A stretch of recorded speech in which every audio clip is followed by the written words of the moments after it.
Kadang yang kita sebut dekat dengan Tuhan bukanlah kedekatan, tapi kepemilikan. Kita ingin merasa spesial, ingin jadi yang paling tahu, paling suci, paling benar. Kita belajar banyak, berdoa dengan penuh semangat, bermeditasi dengan disiplin, membaca kitab, menelusuri ajaran, dan berharap dari semua itu ada piala ilahi yang akhirnya bisa kita genggam. Tapi tanpa disadari, di balik semua kerinduan itu, seringkali tersembunyi satu hal yang sangat halus.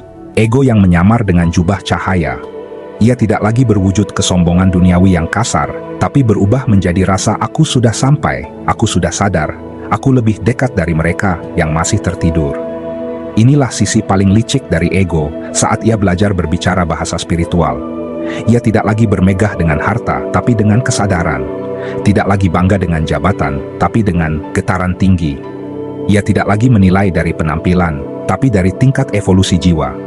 Dan ironisnya, justru di fase inilah banyak pencari sejati terjebak paling lama, karena ilusi ini terasa benar, terasa suci, terasa penuh cahaya. Padahal, di balik semua itu masih ada rasa halus ingin memiliki Tuhan. Seolah Tuhan adalah sesuatu yang bisa digenggam, dikuasai, dicapai, atau dimiliki secara pribadi.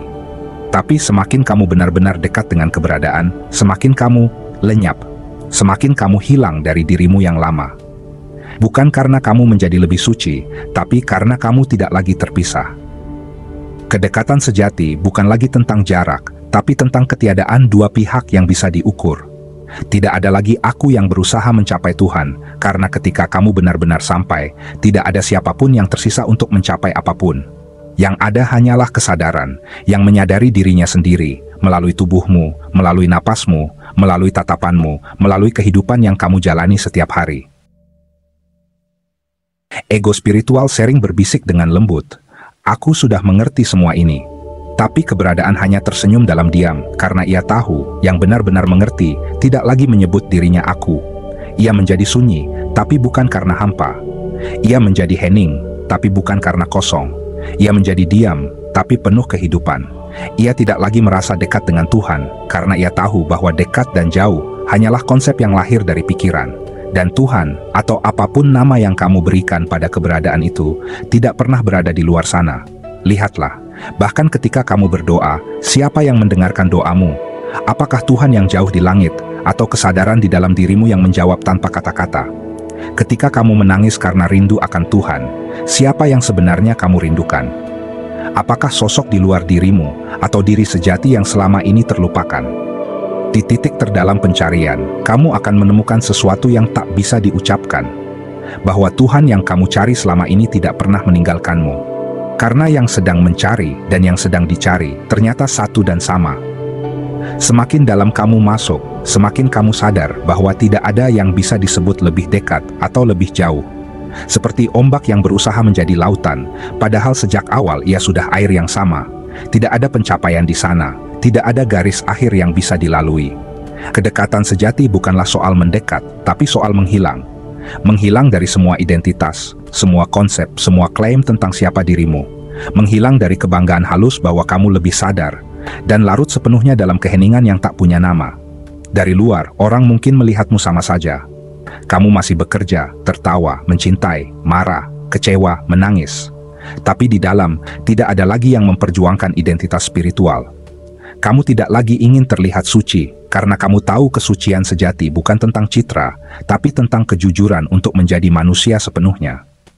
Kamu tidak lagi berusaha memisahkan diri dari dunia, karena kamu tahu, dunia bukan penghalang spiritualitas. Dunia adalah wajah Tuhan yang sedang bermain sebagai kehidupan. Dan disitulah paradoksnya. Semakin kamu dekat, semakin kamu tidak merasa dekat. Semakin kamu sadar, semakin kamu tidak tahu apa-apa. Semakin kamu bersinar, semakin kamu lenyap. Karena cahaya sejati tidak berkata, lihat aku bersinar. Ia hanya menerangi, tanpa perlu diakui, tanpa perlu disembah. Begitulah sifat keberadaan. Ia tidak butuh disadari, tapi ketika kamu benar-benar menyadarinya, kamu lenyap bersamanya. Tidak ada lagi aku yang dekat dengan Tuhan. Yang tersisa hanyalah keberadaan yang menatap dirinya sendiri dari balik mata manusia. Dan mungkin, di keheningan itu, kamu akan tersenyum. Bukan karena kamu telah menemukan Tuhan, tetapi karena kamu menyadari bahwa tidak pernah ada yang terpisah untuk ditemukan. Tidak ada perjalanan spiritual yang harus ditempuh, karena yang mencari dan yang dicari ternyata satu dan sama. kesadaran itu sendiri. Ego spiritual bukan sesuatu yang bisa kamu lihat dengan mata kasar. Ia tidak datang dengan wajah sombong atau suara keras. Ia justru sering datang dengan senyum tenang, kata-kata lembut, dan aura yang tampak bijaksana. Namun di balik kelembutan itu, kadang masih terselip keinginan halus untuk dianggap sadar, dianggap suci, atau dianggap berbeda dari manusia biasa. Misalnya, ketika kamu sedang berbicara dengan seseorang yang kamu anggap belum sadar, kamu mendengarkannya dengan sabar, tapi dalam batin ada sedikit rasa, "Aku sudah melewati tahap itu, aku sudah di atasnya." Rasa itu mungkin kecil, nyaris tidak terdengar, tapi disitulah ego spiritual sedang bernafas dengan sangat halus. Atau ketika kamu sedang menghadapi seseorang yang marah, dan kamu berkata dalam hati, "Aku tidak mau bereaksi, aku sudah sadar."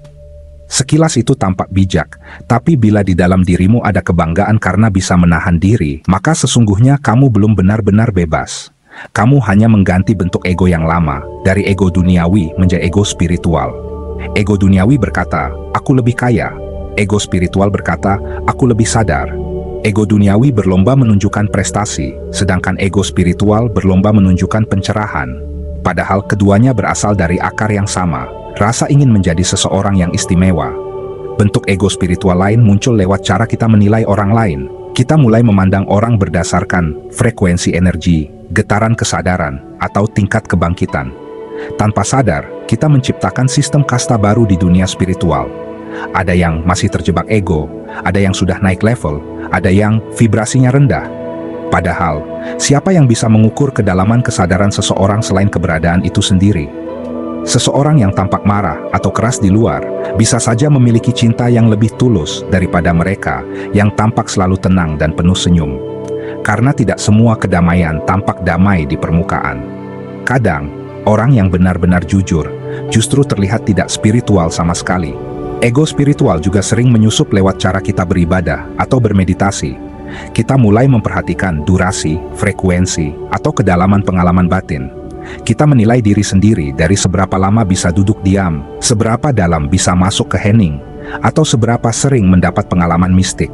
Namun, bila dibalik semua itu masih ada rasa, "Aku sedang lebih baik dari sebelumnya," maka masih ada sesuatu yang berpegang.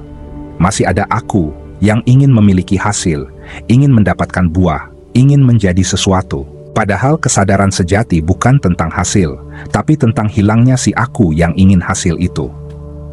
Dan yang paling halus dari semuanya adalah ketika ego spiritual bersembunyi di balik rasa rendah hati. Kita bilang, "Saya tidak tahu apa-apa." Tapi di dalam hati, kita ingin orang lain berkata, "Kamu luar biasa rendah hati." Kita menolak pujian, tapi diam-diam menikmati pengakuan atas penolakan itu. Ini paradoks manusia yang sangat menarik. Ego bisa menyamar dalam segala bentuk, bahkan dalam bentuk ketiadaan ego. Ia bisa duduk bersila di ruang meditasi, bisa berbicara lembut tentang cinta dan kesadaran, dan tetap menjadi pusat dari semua itu. Lalu, bagaimana mengenali semua ini dalam kehidupan sehari-hari? Kuncinya hanya satu, kejujuran yang hening. Bukan kejujuran yang ingin memperbaiki diri, tapi kejujuran yang mau melihat tanpa membela diri. Ketika kamu bisa melihat egomu tanpa ingin menyingkirkannya, disitulah kesadaran bekerja. Karena selama kamu masih berusaha melawan ego, kamu sebenarnya masih berada di dalam permainan yang sama. Kamu masih jadi pemain yang ingin menang, bukan penonton yang sadar sedang menonton permainan. Jadi, alih-alih berjuang untuk menjadi lebih spiritual, mulailah dengan menyadari apa yang sedang kamu perjuangkan. Saat kamu berhenti ingin menjadi, kamu mulai menyadari. Dan dari situ, kesadaran mulai bekerja secara alami, tanpa usaha. Dalam keseharian, ini bisa terasa seperti kamu tidak lagi ingin memberi nasihat hanya untuk terlihat bijak, tidak lagi berdebat untuk membuktikan kebenaran, tidak lagi ingin menunjukkan ketenangan agar dianggap tercerahkan. Kamu hanya hadir, penuh, jujur, apa adanya. Kamu bisa tertawa keras, menangis dalam, bahkan marah. Tapi di dalam dirimu ada ruang luas yang tidak menolak apapun. Itulah kesadaran sejati. Bukan tentang menjadi sempurna, tapi menjadi nyata. Semakin kamu hidup dari ruang ini, semakin kamu sadar bahwa spiritualitas bukan sesuatu yang harus diperjuangkan, tapi sesuatu yang terjadi secara alami ketika kamu berhenti berpura-pura. Kamu tidak lagi mencari Tuhan karena kamu tahu, yang sedang mencari pun adalah bagian dari Tuhan yang sedang bermain lupa. Dan ketika kamu berhenti berusaha menjadi lebih dekat, kamu menemukan bahwa tidak pernah ada jarak sejak awal. Hanya keberadaan yang sedang menatap dirinya sendiri, melalui mata manusia yang perlahan belajar untuk tidak lagi berpura-pura menjadi spiritual.